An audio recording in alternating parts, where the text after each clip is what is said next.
So, so guys that are choosing to move on, and now we move on to a story of someone being forced out. Uh, this was the hot topic over the last 24 hours among Milan fans, among fans of Calcio in general. I mean, Juve fans, Inter fans, Napoli fans, all the like. You know, you're seeing them on Twitter chiming in on this. But Redbird Group, Gerry Cardinale decides to move on from Paolo Maldini and Ricky Massara. Apparently, Moncada steps in and takes over. In terms of the kind of the technical director role. I don't know what his specific role is titled, but I think that he's going to just be assuming a lot of these duties. We haven't heard a whole lot more left, but an incredible uproar here, Richard, over the last 24 hours among Milan fans, among fans of football in general, among fans of Calcio, among fans of casual fans of saying, hey, this is quite a statement to come in here in your first year as an owner and just put a legend out on the street. What do you make of it? I'm guessing he's thinking ignorance is bliss. Maybe he said himself he only knew about Milan over the last couple of years, only heard about him the last couple of years, which is ludicrous to me. But and then I would guess if that's the case, he probably only heard of Maldini when he tried to buy the club, and so maybe he didn't know how big of a legend he is.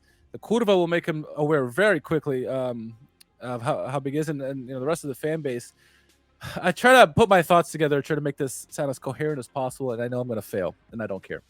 And you and I were talking with our good friend Mo about it, on a chat, and my anger with this is a 12 out of 1 out of 10. It's a 12. It's ludicrous what he did to a club legend. Now we'll take what he's done and all that stuff aside. You come in to a club where already the fan base is maybe 50% behind you. I'm talking about Gerry Cardinale. And then you do this shit. You got 0% of the fan base behind you. Maybe 5% for the really, really crazy, not thinking clearly folks, right? But he's got a whole mountain to climb now. And he has to have... Maldini did some good things. Was he perfect? No. But what he did, the players he signed, some of the players he signed are angry now at this. But what he's done in his short time as a technical director, or whatever position I call him, it was good stuff. It was good stuff. Can it be improved? Sure. But Cardinale, he's going to have to get a Scudetto and or a Champions League here in short succession, or this is potentially the whole fan base is going to go against him and want to get him out quickly if they're not going to do it already. But with that, my anger aside, maybe this is the American in me, Frank. That was so weak. I think I'm not totally surprised by this because I have been following Redbird, and what they did at Toulouse was something similar. Now, they didn't get rid of club legend, but they got rid of their technical director, and he brought in his own guy. And they have this mentality at Redbird. They want to play. They have a certain vision, and it's been coming to fruition at Toulouse slowly but surely through smart spending. And now Toulouse is now a Europa League team. And so you imagine the same thing's going to be happening. I likened it to the Red Bull franchise, where you buy excellent young players, do well with them, right? And then sell them for a lot of money and then just keep that cycle going. It funds your team and go over. So I'm going to be a wait and see on Redbird, but you're starting me at 0%. I'm at the bottom. You had me at 50% because I was like, let's see what you got. Whatever. We got Maldini, Massaro, we're good. But now that they're out, you got me at 0. And you got to earn, and this is not just me, this is the fan base. You got to earn our respect just to get us back there. And it has to be immediate success, because that's what Paolo Maldini was screaming this whole time. Is like, hey, we need some money. He said this on CBS Sports. Maybe it's part of why he got fired. It's like, hey, we need some more money to compete with the big teams of the world. Now, Milan are not set up financially to compete with the Man Cities and the PSGs of the world, but you got to have a vision, and you got to spend a little bit more dough. You can't just have all the youngsters. So we'll see. I'm going to be waiting to see on Redbird, but I am absolutely furious. It's absolutely not a way to treat a legend. It could have been much better. And then to top it all off, Milan with their shitty swan song to Paolo Maldini on their website. It was, 4 sentences or something? Oh, It was tasteless. It was tasteless. And Matteo Bonetti put it perfectly on when the way he summed it up. And it's acting like you're treating an intern. It's not how you treat a club legend, one of the greats of the game, not just Calcio, but the entire game. yeah. So again, I'm furious, but I'm gonna wait and see with Gerry Cardinale and Redbird. They're gonna have to come up with something big over the next 2 years, results wise, to get the fan base back. Because I think they're on thin ice at the moment, and Curva, I would be surprised if they don't protest. Okay, so here's where I'm gonna come in on this. And Eduardo kind of highlighted it already. How can you compare Toulouse with Milan? When they bought Toulouse, where was Toulouse? Second division. Yes. Okay. When you bought Milan, where's Milan? Coming off of winning Scudetto and qualifying for the Champions League for the second straight year. So they bought Milan in a time that Milan was in the middle of a project that was working. That was in a winning season. Yes. And I'll even argue that even with this season, as bad as Milan fans will perceive it to be, it was still working. It was still working. This is okay. What Maldini set this club on course for, and what this group set this club on course for, winning the Scudetto and getting a Champions League semifinal were just ahead of schedule moments toward a bigger picture. And now you're going to put the progress of this project to a screeching halt, backtrack it to a degree in hopes that you can get it to keep going further forward. And hope you don't lose Leao, Magnon, and Teo Hernandez, who have been the most vocal. That's the optics of this. Okay? That's the optics of this. The problem is that Magnon, Teo, and Leao are all under contracts that they're not going to be able to get out of. I don't think they're going to be able to walk out.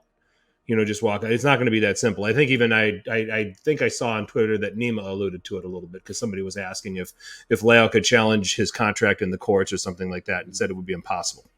No. It'd have to be bought. Yep. That's the thing. And then Maldini said, now we need bigger investments. And I think he positioned the club to be prepared for this. And this was in Maldini's words, this bigger investments was the next phase of the project. Correct. And now Cardinale has come in and killed this. Yep. All right. And wants to put in his own plan that's like Toulouse with a fan base that is not going to be as patient. No. Okay. You just came off of winning a Scudetto. You're going back to the Champions League. There's not going to be the patience here that there was at Toulouse. So, but Nima was replying to a Chelsea fan. He probably was. I don't know exactly who he was talking to. Yeah. I just happened to catch it. So that's the problem that I have. That's the problem that I have with it. Okay. It's not so much, sacking a legend, even though the way that it happened and the way that Milan communicated it was all pretty tasteless. Yes. And was very disappointing. We can all agree to that. We're fans of a club with a large history, and we revere the players who achieved legendary status to get Milan to where it is. Paolo Maldini, chief among them. When you play, the first name that comes to mind when you think of Milan, most people are going to say Maldini. Okay? You might have some real old school guys say Rivera. You might have some guys say Shevchenko or Kaká or even Ibrahimovic now. But Maldini is the name that you associate with Milan more than anything. We'll take Maldini if Giuntoli ends up. Maldini, there's no way, 100% no way. And I don't even know if he takes another job. Yeah, he won't, and he shouldn't. I mean, he's not spiteful to where he's just going to go to a rival club. Like, I don't think Nedved would leave. What if he left Juventus? He would go somewhere else. I don't think Zanetti would do the same thing. They're just club legends that just stay with their one club. Right. Yeah.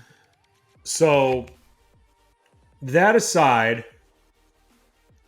and I said this on Twitter, and this is where somebody said, well, that's the typical American response, a guy from Sweden.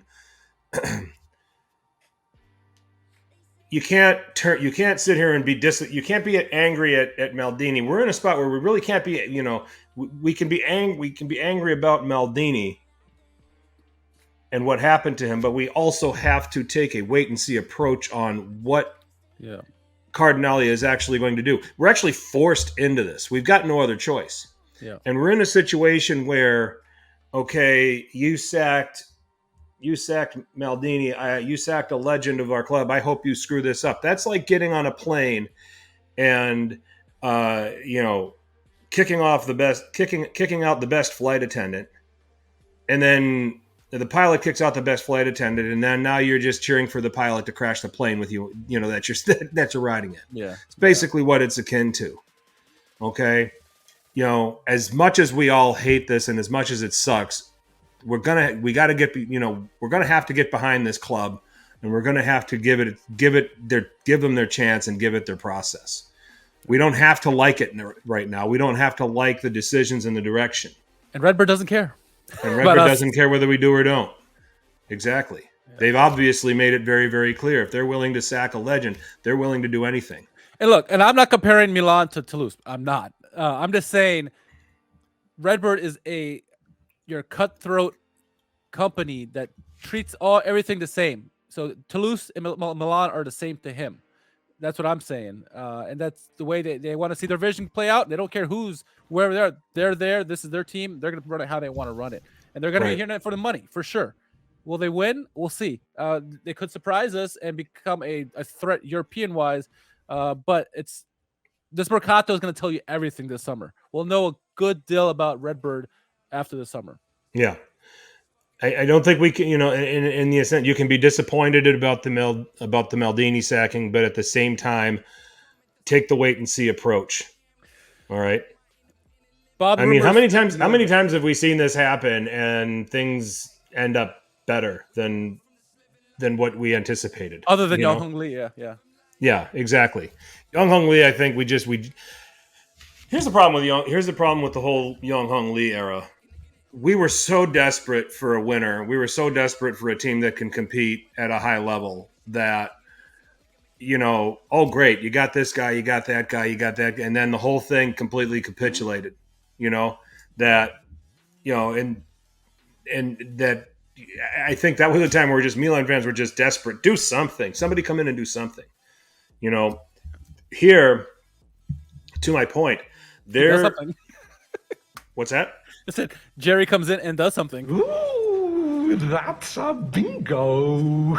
Yeah, Gerry comes in and does something. But he tears apart a project that was still in the ascendancy despite not winning the title this year, despite not getting to the Champions League final this year. Okay? That was making progress. Milan's finances, I think, are relatively healthy. I think that was part of it. They should have at least 50 million euros to spend, allegedly, 50 to 75 million, allegedly, but we'll see. Allegedly. We'll Interisti are somewhere laughing because, like, Eduardo are probably saying, like, hey, we have an owner who doesn't pay our players, but at least we still got a good team. Now, Gerry comes in, Uncle Gerry comes in, and just gets for your legend. At least Zhang didn't fire Zanetti, right? So, let me spin this a little bit in a different direction. Let me take this in a different direction now. We've pretty much made it clear our feelings about this whole situation. But let's try to put on Gerry Cardinale's hat. Okay? And he looks at this and said, okay, great. You extended Leao. You brought in Maignan. You extended Teo. Okay, good job keeping the core players, extending their contracts, keeping Tomori. We can't forget Tomori. Yeah, and the manager. Okay, great job doing that. But for every one of those, Charles de Ketelare, Yacine Adli, Junior Messias, Florenzi, Serginho Dest, take out the name Maldini and let's just say that the technical director's name is Joe Public. Would we be as outraged? Joe Publico. Has to be Italian, right? Yeah. No, we would not. And I say it because he did some excellent work, Joe Publico. Right? But there was a lot of duds too. I guess Piontek was part of it too. Maybe not. I don't remember if Piontek was his or before him. But there's been a lot of duds. Now we thought the same thing about Leao and Tonali and Benacer. So the jury's still out. Will Moncada and Cardinale have patience with the youngsters? We'll see. Certainly, Serginho Dest needs to go. But Adli and CDK, horrible seasons. Divock Origi also. Or Origi too, yeah.